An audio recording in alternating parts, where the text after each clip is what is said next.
आज हम रिश्तों के सबसे स्याह कोने में झांकेंगे। एक ऐसी कहानी की गहराई में उतरेंगे जो उत्तर प्रदेश के संभल जिले से सामने आई है। ये कहानी सिर्फ एक अपराध की नहीं बल्कि उस भरोसे के कत्ल की है जो किसी भी रिश्ते की, आप कह सकते हैं, बुनियाद होता है।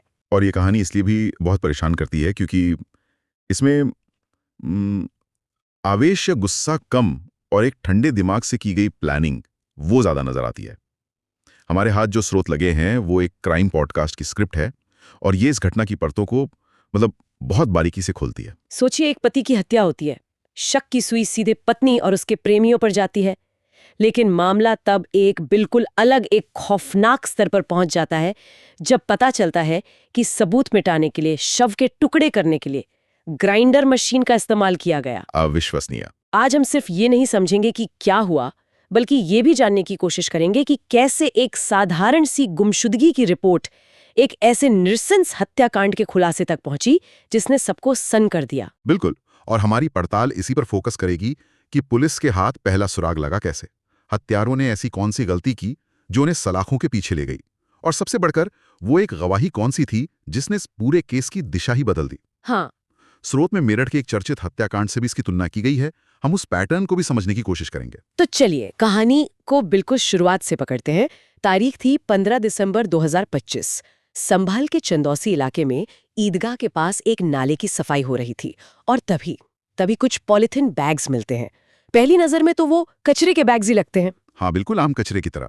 लेकिन जब उन्हें खोला गया तो अंदर से जो निकला उसने वहां मौजूद हर शख्स के होश उड़ा दिए। उन बैग्स में इंसानी शरीर के टुकड़े थे, धड़ एक में, हाथ पैर दूसरे में, सब कुछ बहुत बेरहमी से काटा गया था। और शरीर का सबसे अहम हिस्सा जिससे पहचान हो सकती थी, सिर। हाँ, सिर, वो गायब था। और यहीं पर पुलिस के सामने सबसे पहली और सबसे बड़ी दीवार खड़ी हो जाती है। जब तक आपके पास लाश की पहचान ना हो, आप केस शुरू ही नहीं कर सकते। बिना चेहरे के पहचान करना तो लगभग नामुमकिन है। पुलिस के लिए ये तो भूसे के ढेर में सुई खोजने जैसा रहा होगा। बिल्कुल, ये किसी भी जांच का सबसे मुश्किल पड़ाव होता है। लेकिन कहते हैं ना, कातिल कोई ना कोई सुराग छोड़ ही जाता है। यहाँ भी वही हुआ। उन्होंने एक गलती कर दी। क्या? मिले हुए टुकड़ों में से एक हाथ पर राहुल नाम का टैटू गुदा हुआ था। ओह। अब राहुल तो बहुत आम नाम है, लेकिन इस अंधेरे में पुलिस के लिए ये पहली किरण थी। उन्होंने फौरन आसपास के थानों में गुमशुदा लोगों की लिस्ट खंगालनी शुरू की। क्या इस नाम का कोई व्यक्ति हाल ही में लापता हुआ है? और इसी एक धागे ने उन्हें मृतक की पहचान तक पहुंचा दिया। हाँ। पता चला कि ये शव चुन्नी मोहल्ले के रहने वाले 40 वर्षीय राहुल का है, जो जूते का कारोबार करते थे। और जैसे ही पहचान हुई, जांच की दिशा पूरी तरह बदल गई। अब सवाल ये नहीं था कि ये कौन है, बल्कि ये था कि राहुल के साथ ऐसा किसने और क्यों किया। और यहीं से कहानी का वो हिस्सा शुरू होता है जहां शक की सुई अपनों पर ही घूमने लगती है ना? बिल्कुल। पुलिस को जांच में पता चला कि राहुल 18 नवंबर से लापता थे। और यहाँ एक बहुत अजीब बात सामने आई। उनकी गुमशुदगी की रिपोर्ट उनकी पत्नी रूबी ने ही लिखवाई थी, लेकिन पूरे 6 दिन बाद, 24 नवंबर को। 6 दिन की देरी? हाँ, 6 दिन। ये किसी भी जांचकर्ता के कान खड़े करने के लिए काफी है। हाँ, देखिए, 6 दिन की देरी शक तो पैदा करती है, लेकिन हमें ये भी सोचना होगा कि कभी-कभी घरेलू झगड़ों में लोग कुछ दिन के लिए घर छोड़ देते हैं। तो जांचकर्ताओं के लिए चुनौती ये थी कि वो ये कैसे साबित करें कि ये देरी लापरवाही नहीं बल्कि एक साजिश का हिस्सा थी। और यहीं से फिर कॉल रिकॉर्ड्स और पड़ोसियों से पूछताछ की अहमियत बढ़ जाती होगी। बिल्कुल। क्या रूबी ने इस 6 दिनों में राहुल को फोन करने की कोशिश की? क्या उसने किसी रिश्तेदार से पूछा? जब इन सवालों के जवाब नहीं में मिले तो शक गहराता चला गया। पुलिस ने जब रूबी से सख्ती से पूछताछ की तो वो ज्यादा देर तक कहानी गढ़ नहीं पाई और टूट गई। आखिरकार उसने अपना जुर्म कबूल कर लिया। उसने बताया कि उसके गौरव और अभिषेक नाम के युवकों से अवैध संबंध थे और यही हत्या की वजह बना। तो ये एक क्लासिक लव ट्रायंगल जैसा मामला लगता है, लेकिन जिस अंजाम तक ये पहुंचा वो इसे बहुत बहुत ज्यादा भयानक बना देता है। रूबी ने जो उस रात का ब्यौरा दिया वो भी कम चौंकाने वाला नहीं है। 18-19 नवंबर की रात राहुल ने रूबी को गौरव के साथ आपत्तिजनक हालत में देख लिया था। जाहिर है घर में झगड़ा हुआ। लेकिन हत्या तब नहीं हुई। हत्या तब हुई जब राहुल सो गए। सोते हुए राहुल पर लोहे की रॉड से हमला कर उन्हें मार डाला गया। ये एक बहुत अहम नुक्ता है। सोते हुए इंसान पर हमला करना दिखाता है कि ये गुस्से से ज्यादा एक ठंडे दिमाग से लिया गया फैसला था। मतलब आवेश में की गई हत्या नहीं थी ये। कभी मकसद सिर्फ झगड़े को खत्म करना नहीं, बल्कि उस इंसान को रास्ते से हमेशा के लिए हटाना था। और इसके बाद जो हुआ वो इस कहानी का सबसे विभत्स हिस्सा है। एक मिनट, ये सुनना भी बहुत मुश्किल है। बिल्कुल। स्रोत बताता है कि हत्या के बाद शव को ठिकाने लगाने के लिए ग्राइंडर मशीन का इस्तेमाल किया गया। ये सोचना भी मुश्किल है। ग्राइंडर का इस्तेमाल, ये सिर्फ सबूत मिटाने से कहीं आगे की बात है। मतलब ये कि ये दिखाता है कि कातिल के मन में मृतक के लिए नफरत इस हद तक थी कि वो उसके शरीर को पूरी तरह नष्ट कर देना चाहते थे, उसे एक इंसान के तौर पर मिटा देना चाहते थे। ये एक मनोवैज्ञानिक संकेत है। ये सिर्फ एक रास्ते से हटाने वाला अपराध नहीं था, बल्कि इसमें गहरी व्यक्तिगत दुश्मनी और गुस्सा शामिल था। शरीर के टुकड़े करने के बाद उन्हें पॉलीथीन बैग्स में भरा गया और स्कूटी से ले जाकर शहर में अलग अलग जगहों पर फेंक दिया गया, ताकि किसी को पूरा शव एक साथ ना मिले और पहचान हमेशा के लिए एक राज बन जाए। पुलिस को घर की तलाशी में वो सारे औजार मिले, स्कूटी, बैग, लोहे की रॉड और वो ग्राइंडर मशीन भी। इसके बाद रूबी, गौरव और अभिषेक को गिरफ्तार कर लिया गया। तो सबूत मिल गए, आरोपी पकड़े गए और जुर्म भी कबूल कर लिया गया। एक तरह से केस क्लोज्ड ऐसा लगता है। हाँ, ऐसा ही लगता है। मामला सीधा लगता है। मकसद, आरोपी, तरीका और कबूलनामा। केस लगभग सुलझा हुआ दिखता है। हाँ, लेकिन पुलिस के पास एक ऐसा गवाह था जिसके बारे में सुनकर शायद किसी का भी दिल दहल जाए।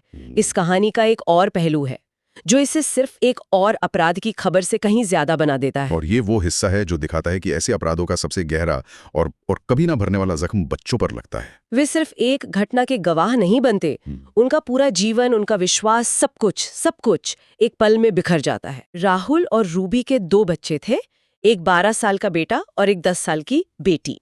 जब पुलिस ने बच्ची से नरमी से पूछताछ की तो उसने रोते हुए जो बताया वो इस केस की सबसे दर्दनाक और शायद सबसे मजबूत कड़ी साबित हुआ। क्या बताया उसने? उसने बस इतना कहा, मम्मी और उन 3 अंकलों ने पापा को मारा है। एक 10 साल की बच्ची का अपनी ही माँ पर अपने पिता की हत्या का आरोप लगाना, ये सोचना भी मुश्किल है।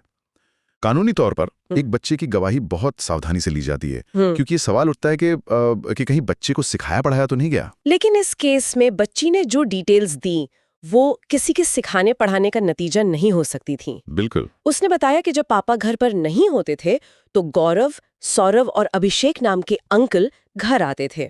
वे बच्चों को चॉकलेट या पैसे देके खेलने के लिए बाहर भेज देते थे और अगर वे आने जाने पर सवाल करते तो उन्हें डांटकर चुप करा दिया जाता था, यहाँ तक कि धमकी भी दी जाती थी। ये दिखाता है कि ये सब बच्चों की आंखों के सामने काफी समय से चल रहा था। वो एक ऐसे माहौल में जी रहे थे जहां डर और रहस्य था। और सबसे अहम बात, बच्ची ने पुलिस को बताया कि उसने अपनी माँ को फोन पर यह कहते हुए सुना था कि वो राहुल को जल्दी रास्ते से हटा देगी। तो ये तो प्रीमेडिटेटेड मर्डर का सीधा सबूत है। बिल्कुल। एक 10 साल की बच्ची का ये बयान, जिसमें हत्या से पहले की साजिश की बातें भी शामिल हों, ये पूरे मामले में सबसे अहम सबूत बन गया। इसी ने उसके बयान को इतना वजनदार बना दिया। ये सिर्फ एक आरोप नहीं था, ये उन घटनाओं का एक क्रम था जो उसने अपनी आंखों से देखा और कानों से सुना था। उसकी गवाही ने रूबी के कबूलनामे पर मोहर लगा दी और बाकी आरोपियों की भूमिका को भी साफ कर दिया। स्रोत इस मामले की तुलना मेरठ के सौरव राजपूत कांड से करता है और ये सुनकर ऐसा लगता है कि जैसे समाज में कोई भयानक पैटर्न उभर रहा है। यह तुलना बहुत सटीक बैठती है और डराती भी है। दोनों ही मामलों में पैटर्न लगभग एक जैसा है। जैसे कि पहला, दोनों में पति की हत्या की साजिश पत्नी ने अपने प्रेमी के साथ मिलकर रची। दूसरा, दोनों ही मामलों में मकसद अवैध संबंधों को बेरोक-टोक जारी रखना था। और तीसरा और सबसे खौफनाक, दोनों ही मामलों में शव को ठिकाने लगाने का तरीका वो बेहद क्रूर था। हाँ। मेरठ के मामले में शव के टुकड़े कर उन्हें एक ड्रम में डालकर ठिकाने लगाया गया था। यहाँ ग्राइंडर और पॉलीथीन का इस्तेमाल हुआ। ये दिखाता है कि सबूत मिटाने के लिए अपराधी किस हद तक जा सकते हैं। ये वाकई परेशान करने वाली बात है। और इस पूरे मामले में जो बात दिल को सबसे ज्यादा कचोटती है वो ये है कि स्रोत के अनुसार राहुल के बच्चे अपनी मां के लिए फांसी की सजा की मांग कर रहे हैं। ये दिखाता है कि उन्होंने किस हद तक का दर्द और धोखा महसूस किया है।